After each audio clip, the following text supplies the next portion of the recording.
যে করিডোর দেওয়া হচ্ছে এবং চট্টগ্রামের বন্দরে নিউ মেরিন টার্মিনাল, যেটা একটা আরব আমিরাত ভিত্তিক প্রতিষ্ঠান ডিপি ওয়ার্ল্ড, তাকে দেওয়া হচ্ছে। আমরা মনে করি এই সিদ্ধান্তগুলো দেশের স্বার্থ বিরোধী। ফলে সেই জায়গা থেকে আজকে আমরা আপনাদেরকে অবহিত করার জন্য, দেশবাসীকে অবহিত করার জন্য আমরা এসেছি।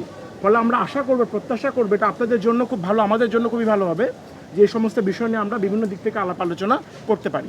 আর আপনার সংশ্লিষ্ট বিষয় আপনার প্রশ্নে অপ্রাসঙ্গিকভাবে আসলেও আমরা বলে রাখি, যে কোনো ধরনের নিপীড়নের বিরুদ্ধে ছাত্র জোটের অবস্থান এবং আমরা সেভাবে আগাবো। আমাদের যে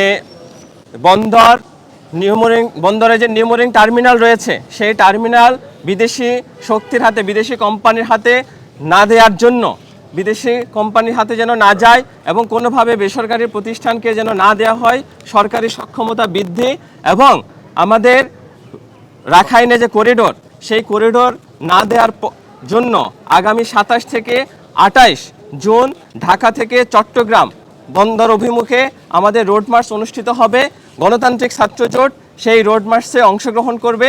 দেশবাসীকে সেই রোড মার্চে অংশগ্রহণ করে জাতীয় সম্পদ রক্ষার লড়াইয়ে থাকার জন্য আমরা আহ্বান জানাচ্ছি। এটা একটু আমি বলি, দেখুন, এই যে মায়ানমারের রাখাইনে যে করিডোর দেওয়ার কথাটা, এটা তো আমি শুরুতে জানার কথা না। তার মানে সরকারের একাধিক প্রেস সেক্রেটারি, তার যিনি পররাষ্ট্র উপদেষ্টা, তারা কিন্তু এই বিষয় নিয়ে আলোচনা করেছেন বলেই কিন্তু আজকে আমি জানতে পারছি এই যে মানবিক করিডোর যে ব্যাপারটা, এই শব্দটাও তো তাদের মধ্য দিয়ে আসছে, আপনি কিন্তু জানতাম না। ফলে তারা কিন্তু এই কথাটা বলেছে এবং বিশেষজ্ঞরা আলোচনা করে দেখিয়েছেন। এবং আমরা বলছি যে এই রকম মানবিক প্যাসেজের নাম করে এবং সেগুলোর মধ্যে শর্ত কি, কোনো কিছু সরকার কিন্তু উন্মুক্ত করছে না।